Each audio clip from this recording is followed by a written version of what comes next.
Greetings, everyone. We will be starting the session in just a minute or two. We're going to give a little more time for those who are arriving to join us. And we really look forward to Cesar's presentation. On behalf of everyone at the Holy Cross Institute, I personally want to welcome you to this session and tell you how much we are looking forward to and thank Cesar for his time and for all that he's going to share with us. My name is Richard Bauch, and I'm at St. Edward's University. I'm faculty. Also, I am a board member of the Holy Cross Institute. And so in those two roles, I feel very honored and blessed to be here today, especially in this session.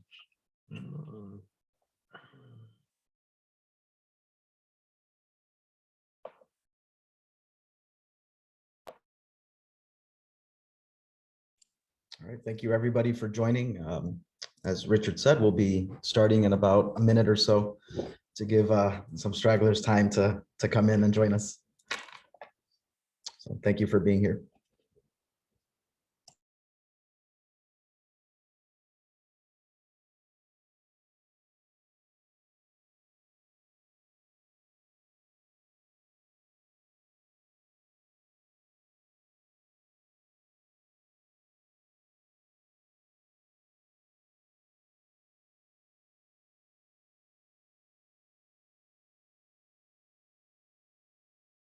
Okay, so yeah, we can begin.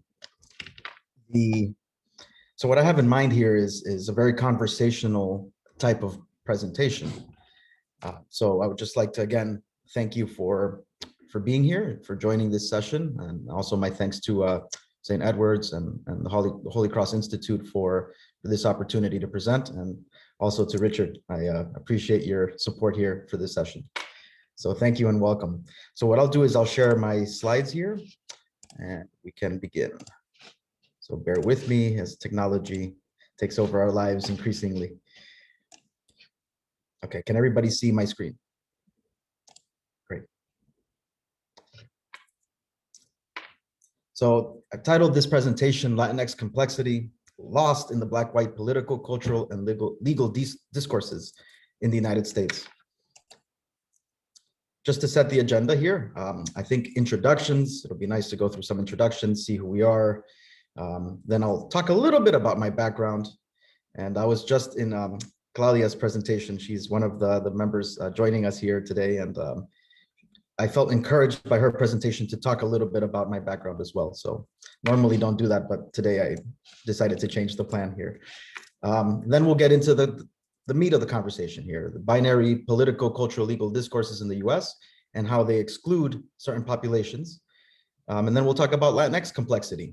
And I've subtitled that section, Identities Galore, because as we'll see, identities are infinitely complex. And this is true for all so-called races, ethnicities. They're very complex, and we'll get into that. And then we'll focus specifically on immigration, immigrants, and their invisibility, especially undocumented immigrants in this country. And then we'll have closing thoughts and hopefully end with some good Q&A or conversation. And please feel free to stop me throughout any part of the presentation. If you have any questions or comments on any part of it, I actually welcome disruptions. I love it. So they clarify my thought, believe it or not. So please feel free to jump in at any point. Okay, so again, just the purpose of this conversation is to complexify. I think the problem with political narratives today, and hence the reason for our binary and hence our division in the country, is that we have simplified, right? Or not we, but politicians, media have simplified conversations and simply made it black or white. This is either you join us or not. And I'm a huge fan of Star Wars. And one of the things that Obi-Wan Kenobi says is that only the Sith deal in absolutes, right? So I like to find that gray, that complexity, that nuance. That's where I think the conversations and shattering of these simplified narratives can take place.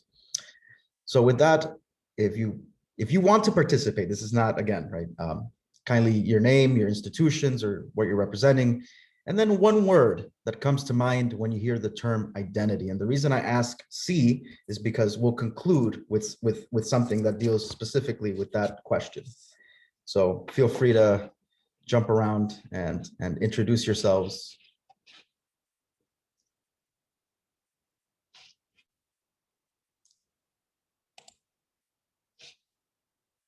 Again, if you feel like jumping in.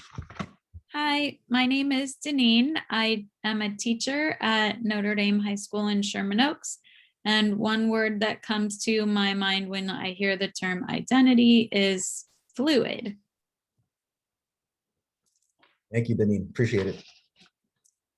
Welcome. I'll go next, though I've already introduced myself. I'm Richard Bauch, and a native of Chicago, although I've been here in Austin, Texas at St. Edward's for 20 years. So that counts for something, I guess. The term that comes to my mind is borderlands. When I think of identity, I think of borderlands. Those two go together for me and my students. Thank you for that, Richard. Yeah. And of course, Gloria Saldua is very big when it comes to the borderlands and that liminal experience. Absolutely. And we are right in the center of the borderlands. So it is our single greatest resource for myself and for my students, really. Yeah. Thank you.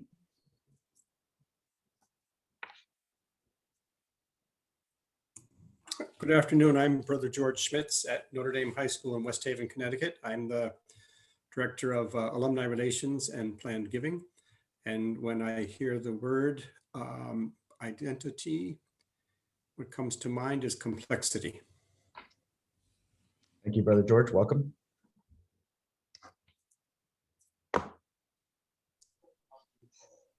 My name is Claudia Alvarez. I'm from Notre Dame High School in Sherman Oaks. And one word that comes to mind, complicado, complicated.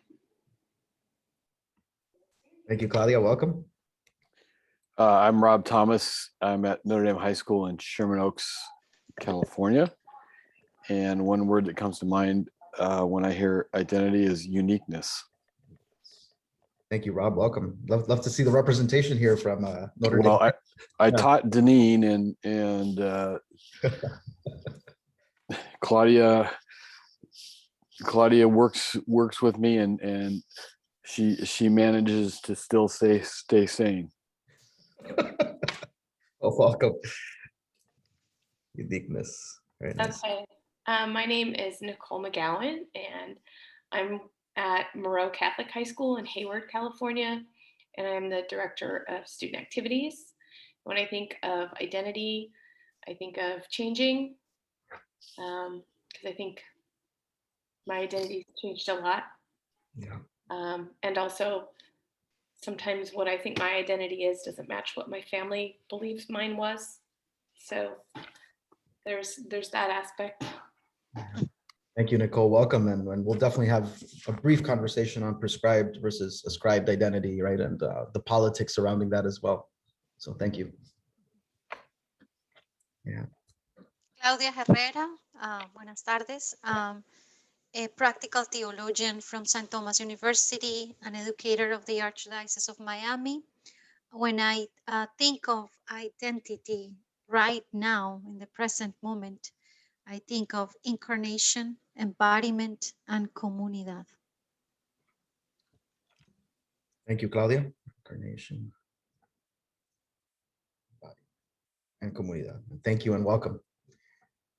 Okay. So thank you for those introductions.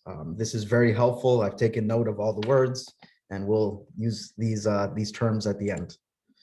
Just a little bit about my background here. So now I'm going to introduce myself. My name is Cesar. I go by CJ as well in my writing and presentations and stylizations. I'm a PhD student now at Boston College, finishing coursework, about to get into comp exam. So very excited to do that. And it's in theology and education, but I'm also bringing in my legal background to bear on my studies. And so I was an intern with the Southern Poverty Law Center after law school. And there I focused on criminal justice reform as well as immigration reform. And so lots of opportunities to go to detention centers and witness, how judges treat detainees, right? And not just judges, but also translators and, the guards and all this. And so we'll talk a little bit about my experience at Glades Correctional Facility, as well as the Broward Transitional Center, both in South Florida. Well, one is in Central Florida, the other one's in South Florida. But my parents and siblings, they fled Nicaragua during the Sandinista Revolution. And so I've always just been growing up in the in-between, right? That's why borderlands, as Richard said, this comes to mind to me, right? Borderlands, it's always one foot there, the other one over there, right? And they're constantly competing with each other in terms of putting together my identity, right? Or identities. And so education has also been a big part of this, right? And a lot of it is unlearning also what I've learned in education. And there's this notion of subtractive education that Valenzuela, I think, is the one who came up with that term, which is that unfortunately, several educators who don't understand where their students come from, they subtract culture when they're in the classroom, right? And add the existing dominant culture as a reference point. And so students, we see that they suffer during standardized exams because of that. They also find lack of motivation in their studies, right? When their own culture is subtracted and their own identities are subtracted from the educational process. So to me, it's been a lot of unlearning what I've learned as as I've navigated several institutions that I've been part of throughout my life. And I've also taught high school. It was probably the most rewarding experience of my, my career teaching. I've taught at an all boys school, all girls school, as well as mixed and all Catholic high schools. So so I'm with you as educators. I know how beautiful and challenging it is to teach our youth today. In terms of identity and self-stylization, ascribed versus prescribed, right? I find that it's fine to be a so-called dislocated self. It's not necessary to put all your eggs in one basket and say, this is who I am, right? Because I think that that's also kind of disingenuous, and we'll get into conversations of why that is. And my reference point for that is Michel Foucault and Judith Butler, who are very big when it comes to identity and the constructing of a self and what that means, right? And we'll also get to forms of resistance, how students and youth, especially minoritized communities, can stylize themselves in ways that resist categorizations, and how therefore that is a ultimate resistance, right, to political, legal, and cultural speeches that demand simplicity. So binary, as we know, is either one or the other, right? No space for gray. As the Sith Lords say, it's absolutes. We want either this or that. Now, when it comes to political speeches in the United States, they tend to be either Black or white, right? Not only in terms of metaphorical, but literal. And of course, that comes from our nation's history. There is no denying that. So I'm not saying that, these speeches are unnecessary or that they're, not, we need to have these conversations, as we've seen, right? With the surge of police violence against Black bodies, we know the incarceration rates are high. I mean, our nation is called Incarceration Nation. We jail more than any other nation in the world. And so conversations need to be had about this, right? And of course, we know the history, chattel slavery, plantations, white by law, ownership and citizenship and humans, right? We know that, for example, just some legal cases that come to mind, Dred Scott versus Sanford, 1857, which said, yeah, citizenship does not apply to Blacks, whether they're free or enslaved, because we don't consider them human, is basically what the court decision said, right? And then Plessy versus Ferguson said, okay, well, yes, we might grant them citizenship, but now when it comes to equality, it's separate but equal, right? That's where we get that separate but equal. And then we have Loving versus Virginia was one of my favorite cases in law school, right? And it's funny that the name is Loving, the last name is Loving, because it deals with love and intermarriage. So Mr. Loving was a white man, and Mrs. Loving, Black woman. And this is in Virginia, 1964, I believe. They got married much earlier, but the case went to the Virginia Supreme Court in 1964, and they ruled that their marriage was illegal, right, and invalid. And they had been married, I think, for 30 years. And the judge in that opinion, the Supreme Court of Virginia, the judge said something along the lines of, God Almighty has created the races, yellow, black, white, red, right? And they are to stay apart That was what a judge actually said in the decision. And the Supreme Court took it up and said, no, right? Of course, that was a very progressive Supreme Court in 1967, and they ruled that interracial marriages are okay, right? But I want you to think as through this entire presentation, what does it mean when the legal system determines your rights and who you can love and who you cannot love, who you are, you know, so I'm always very hesitant to stake everything in the legal realm, right? Because just as rights are given, they can be taken.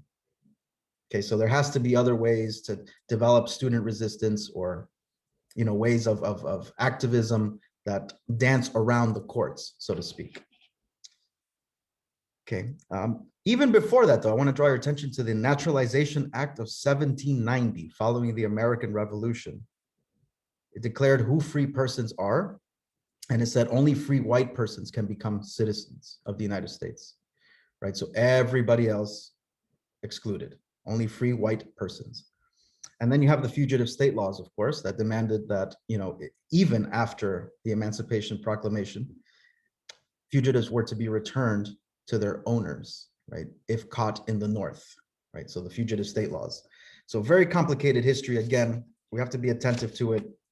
And yes, that's why most of the discourses in our nation take place along the white-black binary.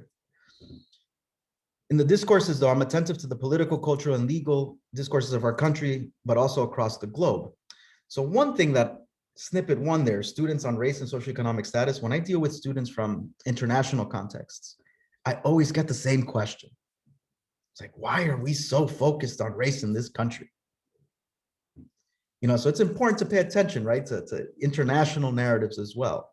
You know, and in a way, yes, we have moved to have these conversations, which are very important. But in other countries, right, it's more about socioeconomic status, for example. You know, I know even in Miami, it's more about socioeconomic status in some cases than race, right? Especially in between, like among the Latino community. It's more about how much money you have rather than the color of your skin, right? Of course, to complexify things, that doesn't mean that, you know, there have been tensions, of course, in Miami with the Black community and the Latino community, as exemplified by the riots of 1980 in Miami. You know, so it is a very complex situation. But it's interesting when students from international backgrounds are always just asking that question about race. It's like, why are we talking about race? And then you have to kind of give them the history so they can understand what's going on. And then they put one and one together. They're like, okay, yes, this is what's going on the streets. This is the history. They see the correlation, right? But as educators, that's where we come in and say, this is the history. And this is why these movements are the way they are. And this is why Black Lives Matter, you know, is an important thing. So let's add to that. Snippet 2, though, disability and ugly laws. So in the United States, this is something we don't talk about much. We always talk about ethnicity and race when it comes to exclusion, but we never talk about disability, right? Or seldom do in the history of exclusion through laws. And one of those are the ugly laws. Has anybody ever heard of the ugly laws? Yeah. So they started 1870, mostly in the Midwest, but then San Francisco became actually one of the biggest centers of this. And basically the ugly laws were laws meant to exclude people from public view during particular hours of the day. Yes, depending on how desirable they were physically, right? And of course, that was meant to exclude the homeless, so-called beggars, paupers, meant to exclude people with disabilities, anything that was deemed a monstrosity. And the language itself of some of these laws, right? They call them freaks, they call them, you know, unsightly. And I'll just read one example here, okay? So when Henry Hazelden, an early 20th century physician and eugenicist, defended his euthanasia of a disabled infant, he explained that it, quote, was terribly ugly. A defective such as this child is not a beautiful thing, he wrote. It is a monstrosity. It is not to be saved. When poet Amy Lowell wanted to criticize the writing of Randolph Bourne, she concluded her assessment with, quote, deformed body, deformed mind. When Robert Watchorn, the commissioner of Ellis Island, wanted to make clear why an American refugee from Turkey should not be admitted into the US, he stressed that the man was, quote, repulsive in appearance. Okay, so this is, and of course, we know that during the Chicago World Fairs, they would compare skulls, and say, look how ugly these people are, or look at how ugly, look how big their heads are, look how big their nose is. And then they would develop beauty standards that eventually became the model for Hitler's program in Germany, right? For eugenics and the whole Nazi program. So eugenics was a very big movement in the United States during the 1910s and 20s. And we don't talk about this when we talk about the history of exclusion, and particularly these ugly laws, who were meant to keep people away from public view because of their so-called monstrosity. And that's what the law said, right? That's what they call them, monsters and freaks. One more example. So a great variety of disabled immigrants, and this is coming from a book called, by the way, Defectives in the Land. Great book. And at the end, I'll provide my email if you want to continue the conversation. I'll be more than happy to provide some of these references. A great variety of disabled immigrants were refused entry. Among them, the deaf, blind, epileptic, the mobility impaired, people with curved spines, hernias, flat or curved feet, missing limbs, short limbs, those who are unusually short or tall, people with intellectual or psychiatric disabilities, men of, quote, poor physique, and men diagnosed with, quote, feminism, a hormonal deficiency relatively common at the time that caused underdeveloped sexual organs. Others entering the country temporarily for work or pleasure were detained until some individual or organization was willing to assume legal responsibility for their oversight, support, and eventual departure. These included freak show performers, such as Juggernaut the Armless and Legless Mite, Hassan Ali the Egyptian Giant, and Miss Delphi the Orange-Headed Girl. And so that's, so here, you can't see it, but there's a birth certificate, or not an admission certificate for Ellis Island. And it says that Miss Delphi the Orange Head, I hereby certify that Delphi, age 23, native of India, who arrived this day, is a mute and a freak and unable to take care of himself. Admission denied. And it says here that the use of freak as a diagnosis shows the latitude that public health service physicians had when they were identifying people with excludable conditions. Why do I mention disability and ugly laws? It's because if you take a look at the rhetoric today around immigrants, it's the same thing, right?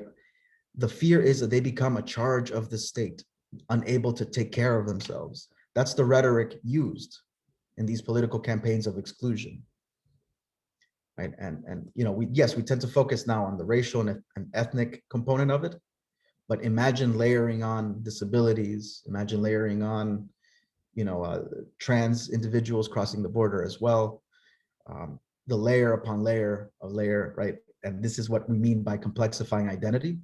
And also Kimberly Crenshaw, she was one of the founders of critical race theory in the legal circles. And she was the one who developed the term intersectional analysis, right? That when we talk about identities, it's not just one aspect of that identity, it's several layers of it that feed into exclusion. Okay, so when I look at discourses, and that's my research always focuses on what people are saying and what they're writing. I always see who's included and who is left out, right, in these dominant discourses. So that's what we're going to pay attention to as we move along.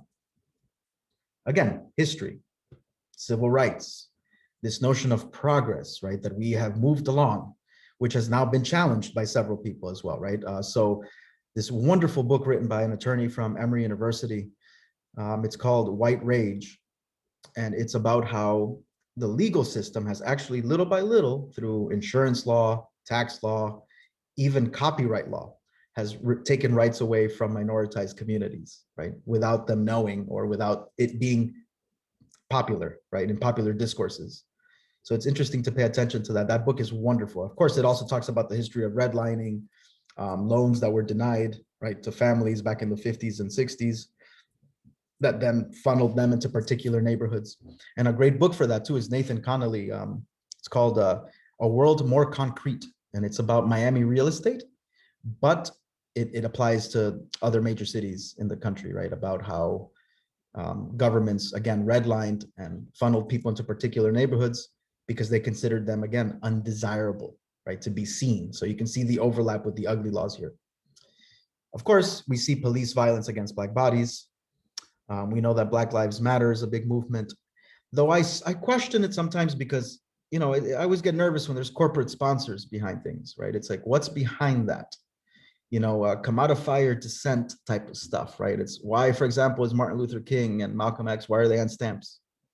You know, what happens when something that's supposed to be on the margins moves to the center in terms of a protest movement is a question I always have. And then, of course, white supremacy. We've seen that play out legally, right?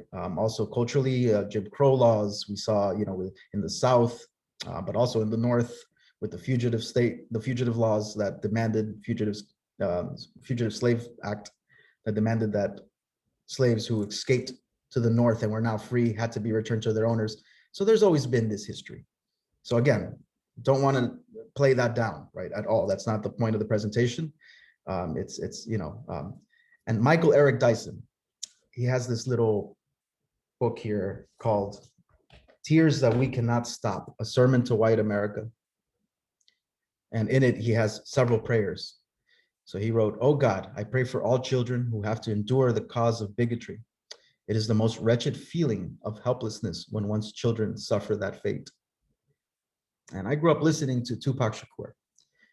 And to me, I think it's important to sit in hopelessness sometimes and respect those feelings rather than say, no, there has to be hope. Let's, you know, sometimes in my work with youth, young adults, older adults, it's always been important to sit in hope, in that feeling of just hopelessness and helplessness sometimes, because then from there, creative action might be sparked. So, and I learned that early on from Tupac Shakur and also from my own experiences. So the binary, again, sets up simplistic narratives, which I think inhibit the possibility of cooperation among minoritized communities, right? And we see that, right? The whole conquer by dividing mentality. That would, of course, the Prince Machiavelli mentioned. And then attorney Gaiza Vargas, she says, she wonders if to Blacks, Latinos are invisible as Blacks are to whites, such that we do not even enter Black consciousness. So these questions, right, again, of minoritized communities not seeing each other struggle is what comes from these simplistic narratives that separate white and Black. And they also tend to ostracize white allies, right? Which is, you know, because again, by grouping everyone in a simplistic, racist, not racist, you know, it's more complicated than that, as we know.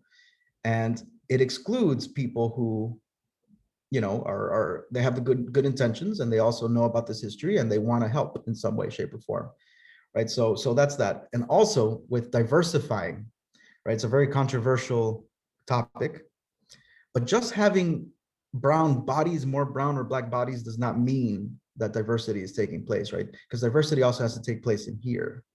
You know, if your mind is so-called lynched, as some scholars call it, what's the point of having more bodies that will think along dominant ways, right? And so it's very, very crucial to see it again, a little bit more complicated.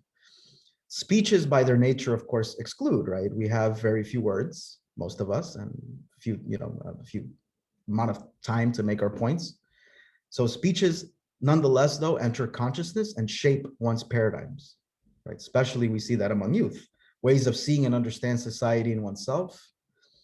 And then my concern is always recurring speeches. How do we escape this loop? These conversations that we've been having in the white-Black binary have been happening in this country for 200 plus years. So that's why that notion of progress that I mentioned earlier is questionable, right? What type of progress has been made? Has real progress been made?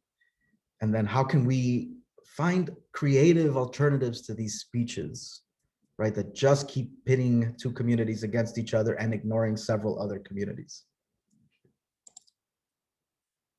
Any comments or questions? I feel like I don't like hearing my voice too much, so it's Cesar, I know what you mean. It's sometimes when I'm lecturing just to have just a moment, you know, but I've so appreciated your presentation in its entirety. On that very last point, though, we were talking about how can we get beyond in these kind of speech patterns, which are very defeating. it just reminded me of this morning when Jason Reynolds was speaking. And one thing that he said, among many that were so memorable, is he said, we haven't had the conversation yet. We might just be beginning the important conversation. We haven't had it yet. What's been going on? He said, people complain that we talk about this all the time, racism and anti-racism. He says, the truth is, no, those have just been words. He said, we haven't had the conversation yet, but maybe we're starting it. So thank you. I made that connection.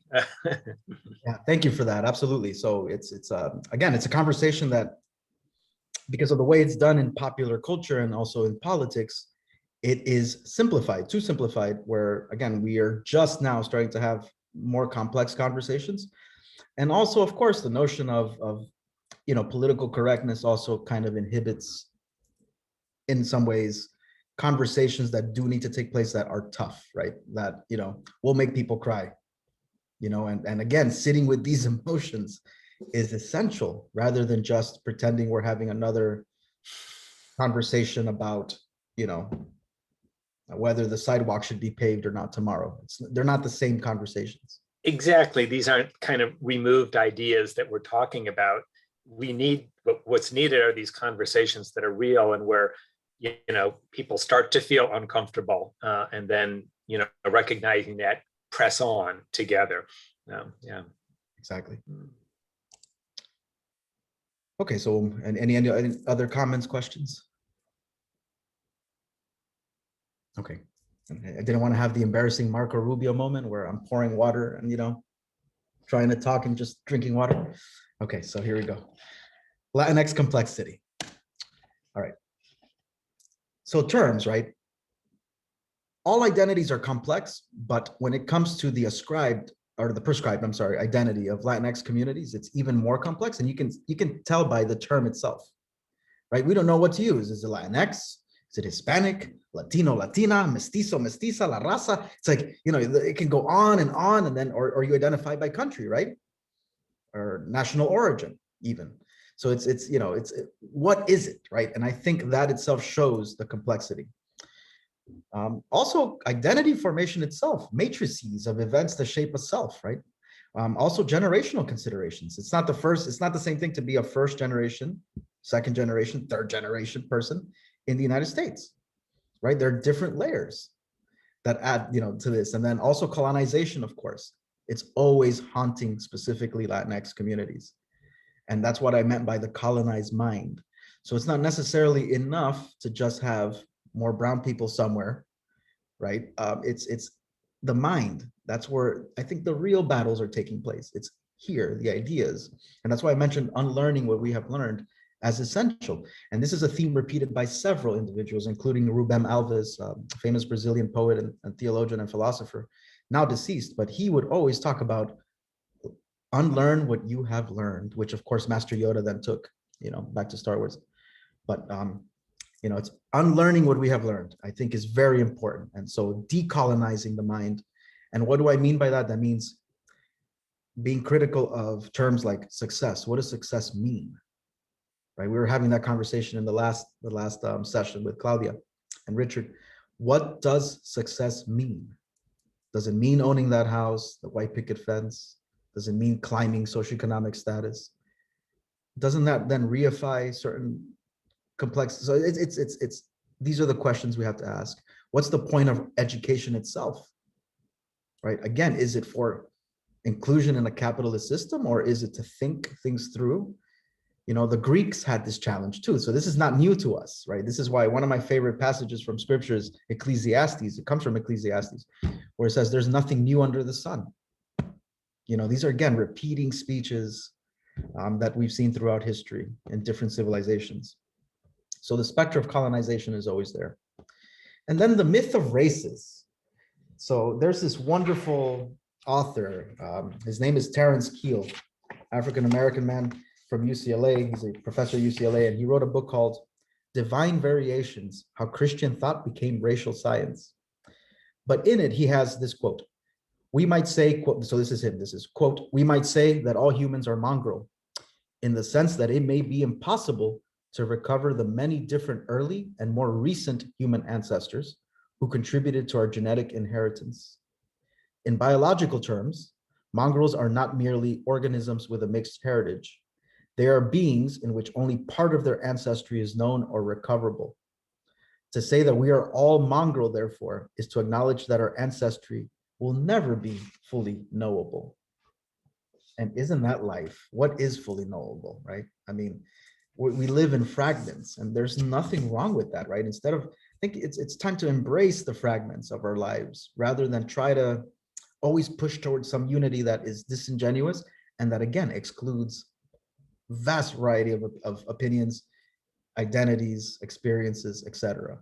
So I make the argument for fragments. You know, I don't think there's a problem with living in the liminal, living in fragments on the borderlands, whatever you want to call it. So the myth of races also has to figure into this, right?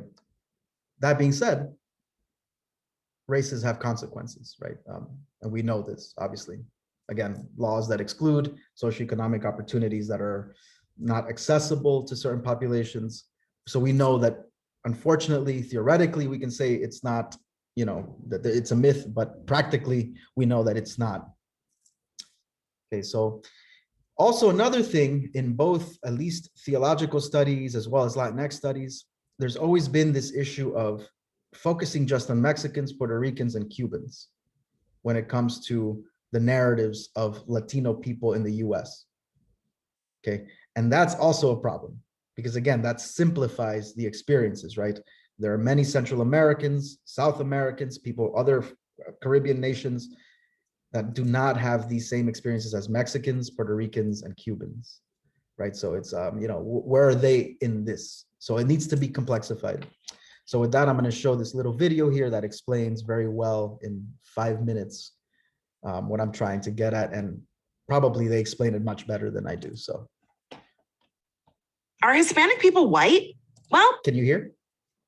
Great. That depends on who you're talking to.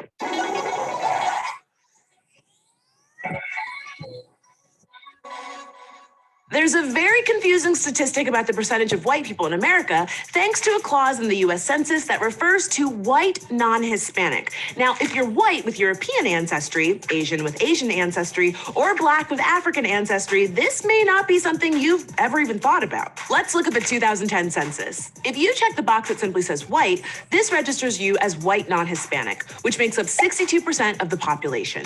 But together, white Hispanics and Latinos are 77% of the population. Now, if that seems like a quick way to boost the number of white people living in this country, that's because it kind of is. And if that also seems really confusing, that's because it is. So if you ever hear anyone say, this is America and 77% of it is white, whether they know it or not, they are in fact including a very large number of people who identify as Hispanic or Latino. If you look at the 2010 census application again, the difficulty is that Hispanic is not considered a race. The census asks you to choose your Hispanic, Latino, or Spanish origin, then choose your race between the 6 categories offered.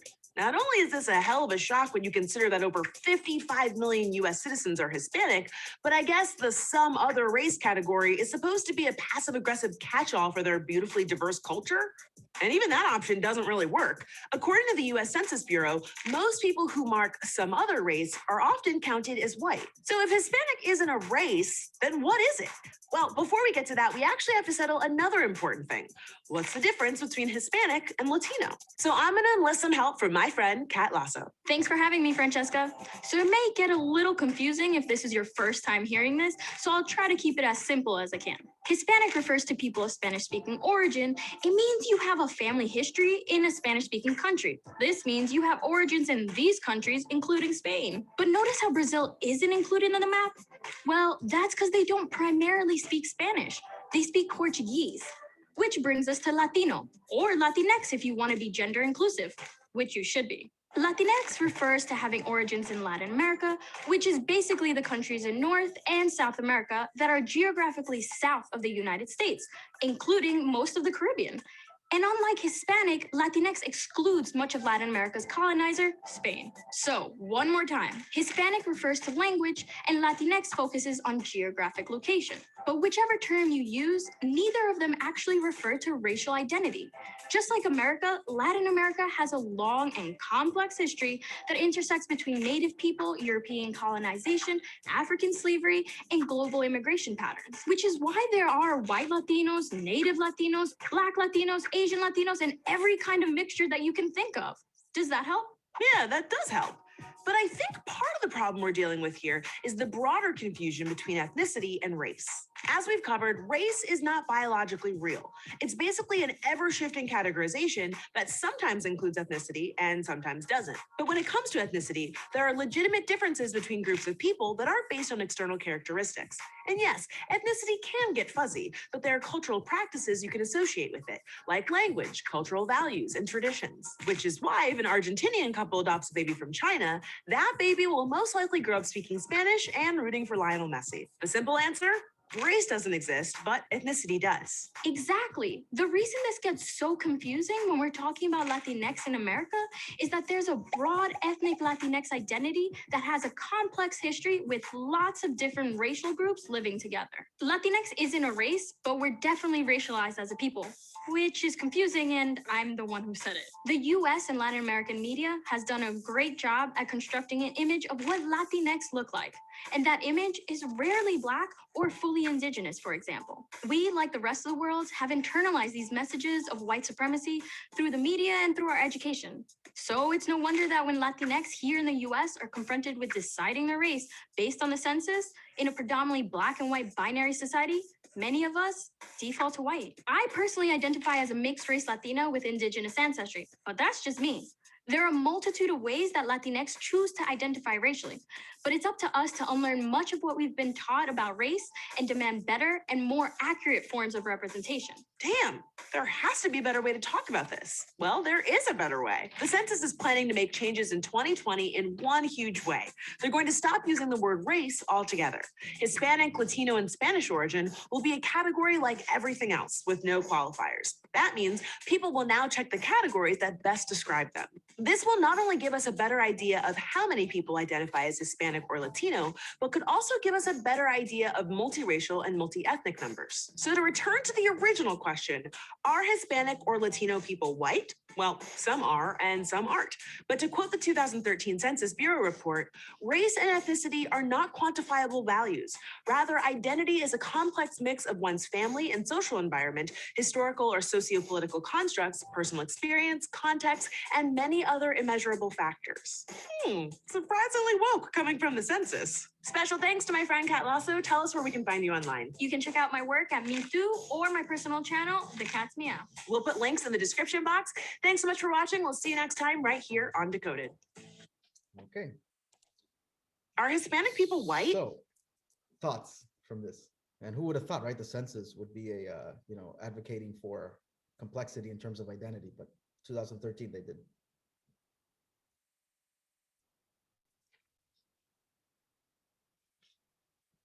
Okay, we'll move ahead. All right, so just to highlight again the complexity here, right? Latinx in the media, when we think about the Super Bowl last year, right? Or, again, the two performers in Miami, right? Again, think about what a perfect staging of a simplistic scene of instruction, right? With simplistic characters. You have the Super Bowl in Miami, and the two performers you get are Shakira and Jennifer Lopez, right? That's the representation of Latinx in Miami. So again, this is what is channeled, right? This is what people see. Again, visual representations, speeches all have a way of shaping people's paradigms and understandings, especially when they don't come across these communities. But then there's also the other factor, the internalization of this among Latino, Latinx people themselves, right? Again, of what the standard should be.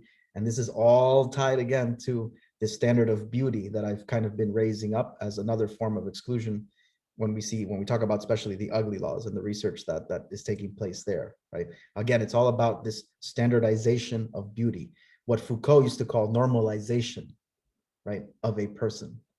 So lots to think about there, but if there are no questions or comments, I'll move into the final section here about undocumented immigrants. Claudia. Yes, Cesar. Well, first of all, thank you very much for pointing different critical points that move us to reflection and conversation. And just few thoughts, initial thoughts of departing from the video. I am from the I'm so sorry, that was my husband. He just passed by. So departing from, we are in conferences from La Casa, from home.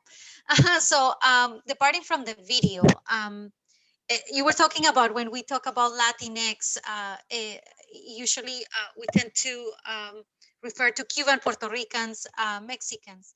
And in my work, serving in South Florida for the past 10 years, for me, it has happened trying to unfold or deconstruct the Latinx experience departing from the Mexican experience when I go, for example, north. So my work has been with, as I said in my presentation, with the students from the Caribbean, Central American, and as well as South America.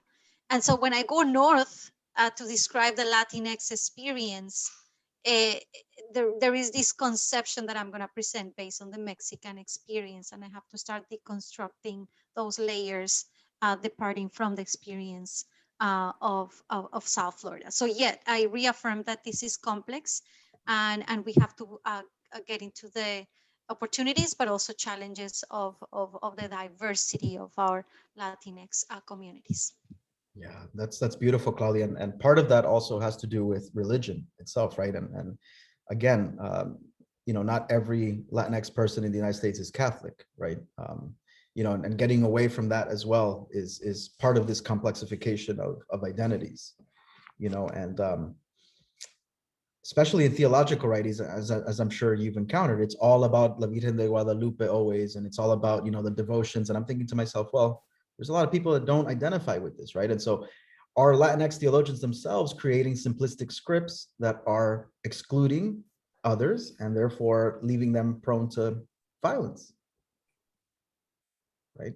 Whether it's exclusion in their own communities or how others see them. So it's very complicated, you know, and it's something that we have to, again, have honest conversations around and move forward together.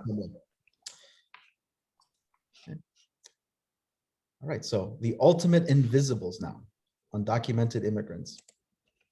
I'd like to read something by Ralph Ellison. This is a wonderful author. He wrote a book called Invisible Man back in the 1960s, I believe. And this is a wonderful book. If you haven't read it, I would suggest, and one of the best authors, I think, of the 20th century. But he says, quote, "I am an invisible man.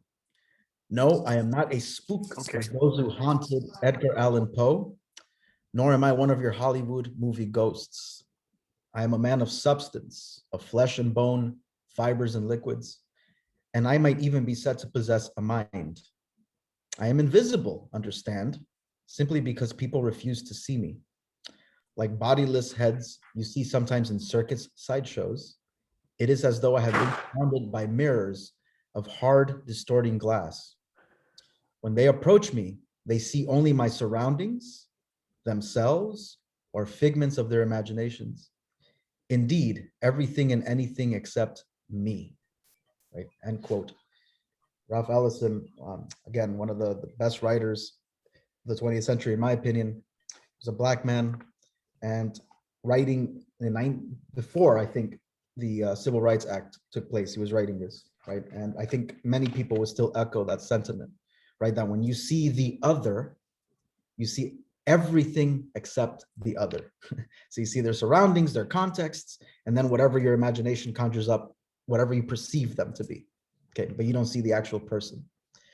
So I want to bring that challenge, right, to how we see undocumented immigrants. So let me set the stage, right? Broward Transitional Center and the Glades County Detention Center. I think I've gone there about 20 times to each. And Glades in particular is in the middle of nowhere in Central Florida. Okay, And this is done on purpose. So the Department of Homeland Security, they tend to build these detention centers away from major cities because of the protests, right, that have been taking place. So they want to make sure that they're isolated. So over the past 10 years, I believe 93 of their facilities have all been placed away from major cities and towns, right, in isolated spots. And this is also meant to rattle, right, the detainees. So in my visits there, I would ask them, I'm like, I would always start my conversations, how are you? How are you doing? And they would, the first question many of them would say is, where am I? First question. And I was like, you're at Glades County. And they're like, no, like, where am I? Like, you're in Florida. And they're like, you're kidding. I thought I was in Louisiana or Georgia. They did not know where they were. So imagine that dislocation, right? That you're in the middle of nowhere. Talk about being a border crosser, right? With no sense of location, of geography, etc. So isolation, disorientation, and secrecy, right? This is how these detention centers work. I mean, we have, of course, the infamous case of the children in cages, right? All throughout in different detention centers, including in Homestead in Florida. And the two senators, well, not the two, of course, not Marco Rubio, the other senator, Bill Nelson at the time, wanted to access the facility, and he was told, no, you can't come in, right? So this secrecy is taking place in these bases, and what I consider really just inhumane conditions, and many others would echo that. But this is all part of a larger prison immigration industrial complex. So we talk about the prison industrial complex, which is absolutely also the case, but this is part of the prison immigration industrial complex, which is perhaps even more insidious, because as we know, if you're charged with a criminal offense and you're a US citizen or resident, you have legal right? You have a legal right to representation, free attorney, provided by the state. Immigrants don't have that. So undocumented detainees don't have that in DHS facilities. They have no right to an attorney, right? So they're left on their own. And unless it's Catholic Charities providing Catholic relief services or legal services providing help, or other organizations, if they can't afford it, the statistics are very clear. I think it's 84% failure rate in your case if you do not have an attorney present with you, right? Because again, the judges, especially the judges I observed, one is notorious. His name is actually Rex Ford, or he retired, and we actually, through St. Thomas University, where I went to law school, we got him fired in a way, but he resigned before so he can get his pension and everything. But we wrote a report through the Southern Poverty Law Center about what he was doing and the tactics of intimidation that he was using. And his translator, right, the one person that these detainees thought would be their ally here because they shared a common language, he was probably the most brutal person in the courtroom. He would lean forward and just say, "Pero qué es lo que estás diciendo?" Like very, intimidating. And so many of the detainees were forced to take actions that were an attorney would not advise. And also many of them were the ones I encountered arrested for not having a driver's license. So very minor things, and detained like animals, and they would tell you the conditions. The food is horrible. I mean, it's the conditions are just deplorable, and we don't even know what's going there because nobody has access to these detention centers, right? Even politicians are denied access. So, and according to the immigration manual for the immigration courts, a judge, unlike in our criminal justice system, a judge can deny entry to whoever based off of space limitations. And if you've ever been to these courts within the detention centers, they're very small. So the judge just has to, what the judges do is they fill it with the detainees that they're going to see that day. So that if anybody wants to come and observe, they're like, nope, space limitation, sorry. It's a tactic they use. So that's what's going on there. And all part of this prison industrial complex that is very insidious. And I just want to maybe give you a couple quick statistics here. So as of November 2016, 65% of immigrant detainees were held in privately owned detention centers and prisons. The main ones are CoreCivic, GEO, and the Management and Training Corporation, which they run over 200 facilities across the nation, which with 150,000 bed spaces that rake in a total profit of close to $5 billion per year. Okay. So just to show you, it's big business here. According to a 2017 Prison Policy Initiative report, imprisonment in the US cost the government and others a total of $182 billion. Of the $182 billion, $81 billion represents the cost incurred by the government to operate the correction systems. By comparison, the US education budget in 2018 was $68 billion. Priorities: $182 billion for the prison industrial complex, $68 billion for education. Priorities: private insurance firms also benefit significantly from supporting the bail industry, which rakes in around $3 billion a year in revenues. So bail is big business, you know, and we can just go on with the food that's provided by that major food company. I forget their name now; it slips my mind. But they provide food for schools as well.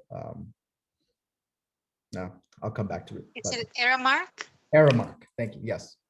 Okay, so it's you know, when you think about this, it's this and all the collateral effects, right, of housing someone in a detention center or a prison.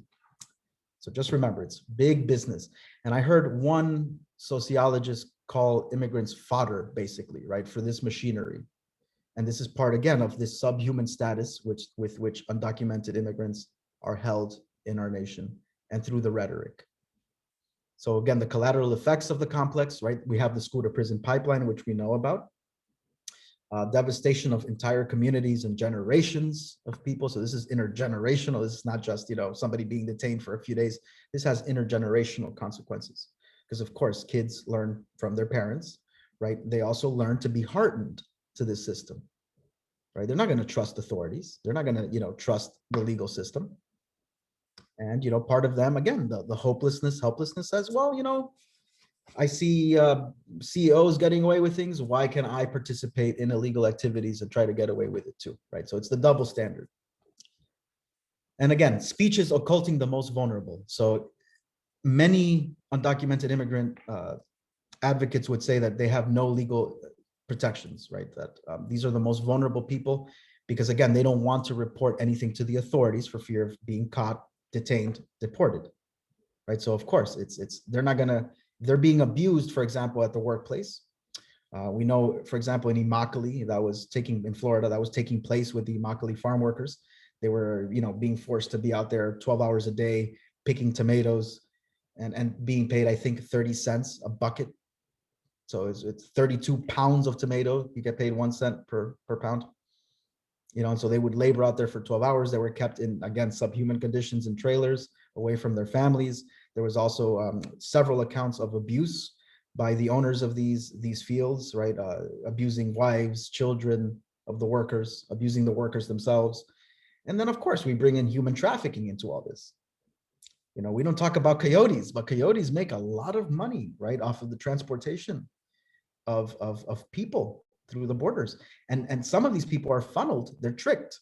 So they're told, yes, we're going to get you across. And what happens is they're actually taken depending on their perceived desirability, right? They're either taken into a brothel of some sort somewhere.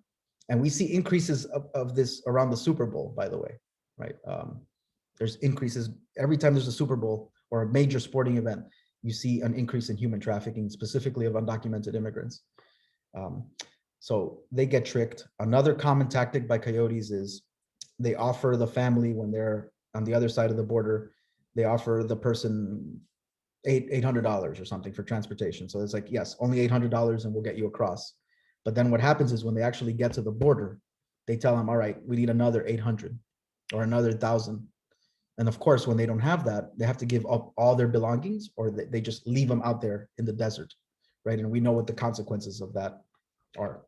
We've seen that. They freeze to death or they're killed. And there's also vigilante groups all across the border that shoot water. So, you know, the tanks of water left by human rights groups for the immigrants. They actually shoot those tanks so that the water comes out and they can't drink water.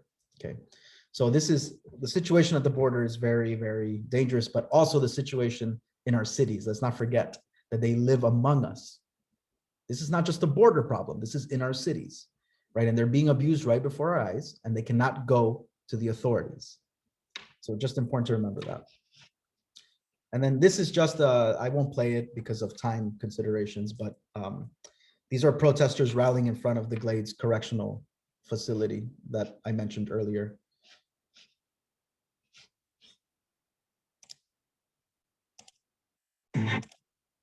Okay, so we'll end with a conversation. So first, I want to thank you again for your time. This is a very difficult conversation, but it's one that, again, we need to start having, specifically when we try to complexify identity, when we try to see how our speeches around identity occult some identities that are probably the most vulnerable, right? And so the black-white binary, necessary conversation to have, but again, I hope today's presentation makes clear that several individuals, several communities are left out of these conversations, and by extension left without protections of any kind, right? No recourse of any kind. And so to be in that position is, I think, the ultimate border crosser. So I'd like to end with this quote from my mentor at Harvard, Professor David Carrasco. So before the quote, right? Those who, this is what I say, those who are border crossers, both existentially and physically, for them, life is anything but logical and ordered. Marginalized and stigmatized populations face uncertain, unstable futures, and their identities, which are always in flux. And I wrote this 10 years ago. So this is something I've been thinking about for a while, right? Their identities, which are always in flux, resemble that of the migrant or political exile. They cross multiple borderlands, not just geographical borders, but as David Carrasco states, quote, the political and cultural landscapes straddling our countries and the existential conditions of people who often, if not continually, find themselves at the crossroads of their lives and seek new combinations of resources, cultural and religious, to carry on creative struggles for survival, but not only for survival, but to thrive, right? End quote. And that's something that I've also found in our conversations, but specifically theological conversations. It's always about la lucha, the struggle. Yes, I get it, but let's find ways to thrive. And I think one of those is complexifying identity and helping our youth specifically see that they can really become what they want, right? Or as Foucault would say, they can be what they never were. So, thank you.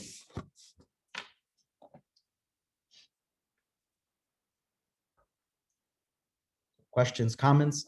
If there are no specific questions or comments, we can go into what was most striking to you. These are just cues, you know, in case we're struggling to have a conversation. I just want to say something regarding the correctional facilities and who is running them. I chair the board of the Investor Advocates for Social Justice. We're a coalition of Catholic religious orders. And what we do is, you know, look for members that might have, for instance, right now we're in a dialogue with General Dynamics, one of the largest weapons producers in the nation, which also manages some of the correction facilities. And the way to do it is to, you know, get together in coalitions, look for people who have the shares and address the issue. We will be addressing the issue of their human rights policy and how they apply their human rights policy in these particular situations, particularly with the corrections facilities. Oh, thank you, Brother George, for your work. I mean, that's the work that needs to be done. Exactly. It's through coalitions, through grassroots activism, following in the example of, you know, the Berrigan brothers, for example, right? You know, who were very big, right, in the 80s, 70s with protesting nuclear plants all over. And, you know, I think following in their footsteps is very admirable and definitely something that needs to be done, specifically when legally our hands are tied. So thank you for your work. I appreciate that. Cesar, I have a question for you. Yes. Oh, sorry. First of all, I'm a Chapina, so when you said Nicaragua, I was like, yeah, Central America. I'm from Nicaragua, yeah.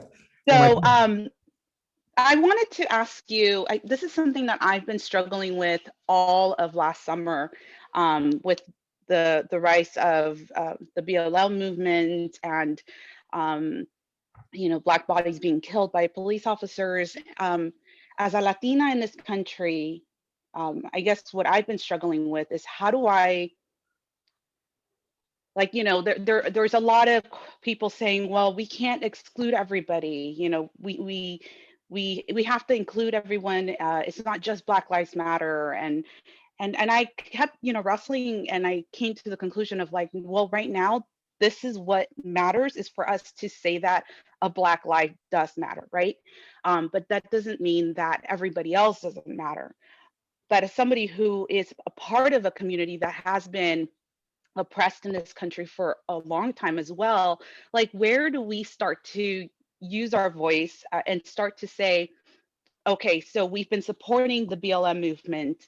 Now let's also start moving into supporting the Latinx community and its diverse complexity, because we are struggling with this, like the immigration issues and, the layers that we've experienced. I'm an immigrant to this country, and, as I was hearing you talk, I was like, yeah, like I've had to give up certain things to be a part of another group. In this case, for me, it was like I had to lose my Guatemalan accent and be more Mexican because that's who I was surrounded. So like, I guess there's just so many thoughts and questions here, but I guess the big part of it is, in your experience, when do we start to come out and say, okay, now let's start fighting the fight for us and not feel like we're excluding the Black community or any other community?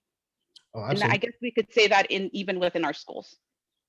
Well, that's a powerful question, and I definitely don't have the answer to it, but some suggestions are definitely starting to build coalitions, right? I think coalition work is important, but it's also, again, you run into the politics. So I last year I went to the border with, or 2 years ago before the pandemic, went to the border with they're called the Coalition for Spiritual and Public Leadership. So they are in Chicago. And they're very good. They do a lot in Chicago. They focus on voting rights. They focus on immigration. They focus on prisons there. They do a lot. But I noticed when we got to El Paso, so we were going to cross into Juarez and help a family get across and demand asylum, right? That was the whole point of the jornada, the journey that we did. And we partnered also with the Hope Border Institute, which is down in El Paso. And other coalitions were there. And what I noticed was there was a lot of infighting over who was to take credit, right, for getting the family across. And I'm thinking to myself, this is not what coalition work is about, right? So sometimes it's using our own talents within our own settings, right, that will have the most influence, specifically when you're dealing with students, right? Again, growing up listening to Tupac, he would always say in interviews, I might not be the one to change the world, but I'm sure going to spark the mind that will. Right. And I think that's the mentality that is important. And there's a lot in that because, of course, presently people are suffering and dying. Right. So to put all our stake into the future is very, utopian in some ways. But that's where imagination also comes in, right? How can we develop creative ways of resistance that don't fall into the scripts that I'm talking about? Because the reality is that capitalism and our societies focus or they need these social justice warriors and scripts to operate as well. It's part of this commodifying the dissent aspect of it. And so it's through capitalism is a very powerful system for that purpose, right? It's anything that is a resistant movement usually gets sucked into the middle, marketed and sold. You think of the hippies, ripped jeans, right? Now ripped jeans are, in style. You think of hip hop, started as a protest movement. Now hip hop is so mainstream that it's lost its soul. So we have to wonder how we can be resistant through our ideas, I think specifically, right? And I think one part of that is unlearning things that we have learned, specifically when it comes to trying to fit into a capitalist system. So it's playing the system, I guess is what I'm trying to say. Be like a trickster. Like, what the system is about, you're playing it, but you're not ultimately playing into it. You're using it as a tool. And that's the Malcolm X approach to things. Yeah, there's also, of course, the nonviolent Christian movement. Richard Niebuhr was a big part of it, and Martin Luther King, of course, took on that tradition. So there are different ways to react, and of course, we know that Dr. King was killed not necessarily because of his work with civil rights. He was killed because of the coalitions that he was trying to build, right, among different races and among the poor specifically. So build coalitions, but also by ourselves, resist simplistic scripts. That's what the point of it today was. Is just how can we look at these speeches critically and say, no, I'm not going to fall into these games, even the ones that are social justice oriented. I don't know if that helps, but and as an educator, as an educator also, you have such tremendous influence on your students, that can definitely be another way to spark conversations. But I know also how limiting the curriculum is. Yeah. Claudia? Cesar, again, thank you for your presentation, but also as you presented the invisible, the landscape on invisible undocumented immigrants, I was just thinking, particularly within the frame of education. Most of us here, we are somehow engaged, or our work is at the center of educational systems. And I was just thinking, as I was listening to your presentation and kind of bridging it with the conversations that we have had throughout the day, I was thinking that what is really shocking here is that many of these invisible undocumented immigrants are or somehow have been the family members of our very own students. So when we talk about, and like kind of a stepping back, and when we talk about mapping success, again, thinking on my presentation before, mapping, how can we map success? Again, how can we engage? How can we teach to or teach with a student who has a trajectory, socioeconomic and educational trajectory within this landscape, right? So my question is, so I'm thinking in this category from one of my Latina theologians, Ana María Isasi Díaz, allow me to speak, permítanme hablar. These are some of my categories of my work.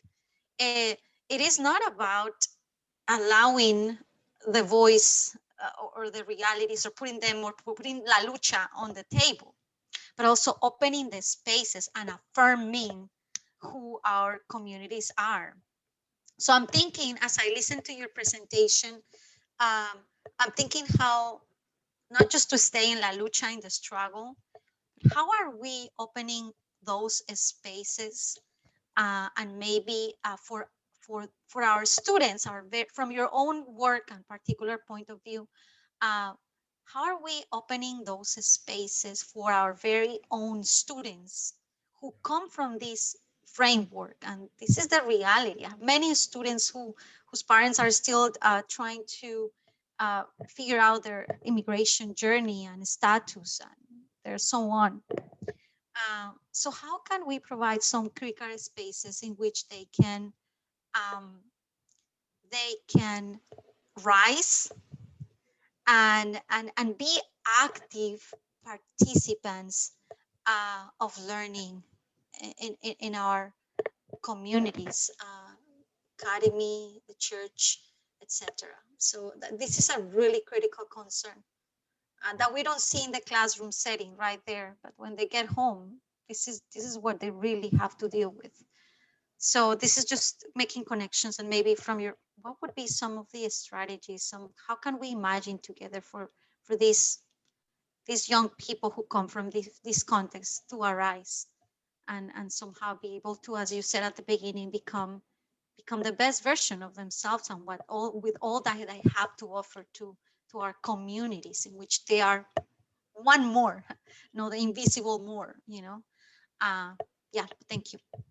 Thank you for that question. And before I answer it, because I've been getting some direct messages from people leaving, my email address is in the chat. So, I would love to continue our conversations beyond this. So feel free to reach out, and, also love to hear about the work you're doing individually. Right. So please keep in touch. So that's in the chat. But Claudia, that's what a question, and what comes to mind immediately is self-care, but not the self-care that is in, again, popular culture, right? Not the let me buy a mask and, yes, that's important. Okay, but I'm talking about a deeper type of self-care that the Greeks were advocating, right? Seneca, Plutarch, Socrates, all these people were advocating so many thousands of years ago, and that's a deep cultivation of the self, right? And again, advocated by others like Martin Luther King, Malcolm X, Cesar Chavez. I mean, the list goes on, Dorothy Day, the list goes on of people who have advocated this type of deep, deep, deep introspection. And it's Cornel West, I think, also, who says it's much easier for a soldier to take a gun and go in the battlefield than it is for someone to look in the deep recesses of one's soul, right? And find the demons that are within, So I think that's one thing, is also encouraging creativity in our students, because why do they rebel? Because they find our educational system lacking. It's teaching them to the test, right? Or teaching them knowledge that they memorize, regurgitate, right? What Paulo Freire called the banking method of education. It's like just deposit information and then they withdraw and then they're done. They move on to the next stage, right? So it's cultivating a kind of resistance even in education, right? So what I tell my students, the ones who are interested, is, develop your own reading list as well. It's not just the ones that are on the syllabus. Develop your own parallel reading list. Or even, an exercise that I've tried is I pause for 20 minutes in a class and I tell them, all right, I'm going to give you a character, write about this character. How would you bring this character to life? Toni Morrison, the wonderful, Nobel Prize, right, winning author. She would try that exercise with her students in the writing class. She would say, I want you to write as if you're somebody else. Put yourself in somebody else's shoes and write like that person. What assumptions come to mind, and then they discuss.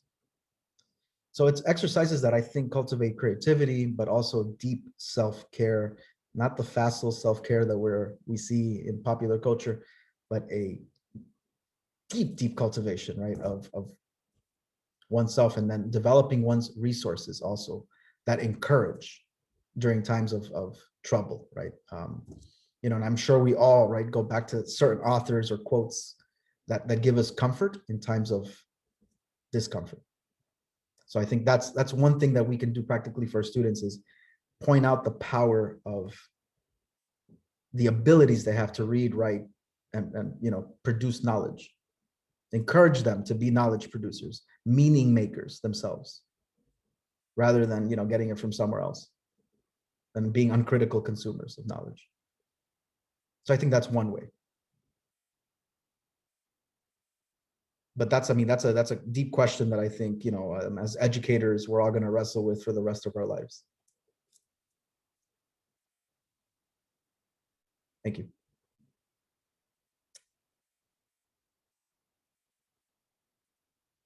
Okay, so I'd like to close then, if there are no more questions, comments. Just repeating, right? These are the terms that were brought up when it comes to identity: fluid, borderlands, complexity again, uniqueness, changing, and incarnational, right? An embodiment, community. I think we've seen that in our conversation today. All these have surfaced, right? We've been a community for this past hour and 21 minutes now, so I know I'm over the time. So I know we've been here as a community, but all of us have complex identities, and that's just, again, something that I want to reiterate, and maybe even teaching that to students, right? How rich we are and how layered we are is another form that students can be like, okay, when I approach someone, I'm not going to simplify and reduce them to something that I can categorize. Maybe that's the ultimate form of resistance for now. So with that, I'd like to end, and I I did have a closing prayer from Michael Eric Dyson. I don't know if I have time to read that. It's Of course, yes. great. We're here with you, yes. But again, this is from Tears That We Cannot Stop. And this is actually his closing prayer. It goes like this. Okay. So, oh God, the hour is dark, the suffering is great, but we will not give up. We will not surrender. We will not surrender because we have endured the lash of spite and the whip of hate on our backs. We will not surrender because we know that faith is greater than fear, good triumphant over evil, love more noble than hate. We will not surrender because our mothers and fathers and their mothers and fathers and their mothers and fathers and their mothers and fathers too believed in you, believed in us, believed that no obstacle put in their way could stop them. They believed that the grace you gave them for their journeys would outlast any challenge to their hearts and minds. We will not surrender because your enduring and indestructible word feeds the souls of our people. We will not surrender because what we have is a gift that has been blessed. Our minds and hearts and our tongues and bodies too have made Earth a better place to live. We will not surrender because we have survived. Oh God, we are not naive. We know, just as dominant America knows, that our legion, multiple, complicated, adaptable, triumphant blackness threatens whiteness. Oh God, you place the paradox in our midst, like a rainbow at the end of a storm. We are to understand America, then we must understand blackness. We are going nowhere. We are your children too. We will survive. We are America. That's how he ends, right? So with that, I say amen and thank you for your time. Again, I would love to continue the conversations with you. My email is in the chat box. Thank you for your time and attention. I appreciate you. Thank you, CJ. Thank you so much. It was simply awesome. Thank you. Thank you. Goodbye, everybody. I hope that you have a great rest of the convocation. It continues into tomorrow, and there's great sessions yet. So enjoy the convocation, and I hope to see you at one of those sessions. All the best.